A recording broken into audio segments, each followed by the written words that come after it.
baxay mudaranimo waayad waxa caawa farxadii aynan halkan kula kulmay goob xafladoon isku nimid oo la yiraahdo madasha u abaalgud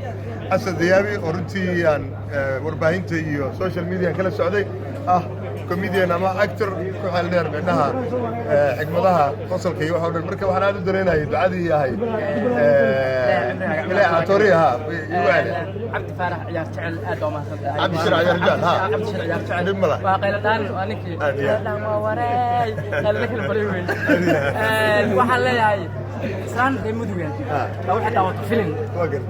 فيلم واحد على التراب تتعب وينيا أشتوني كان أبو عسير جاي تتنقى تذكر باب يقول سال إمام وأطواري الصلاة العصر بحرة الله أكبر أبيان السلام عليكم السلام عليكم إلى عمرك إلى أطورك إلى عمرك إلى أطورك سالم حاجة تتعطروا ما أنت هذا حلنا ريقة لا عمرك عمل أطورك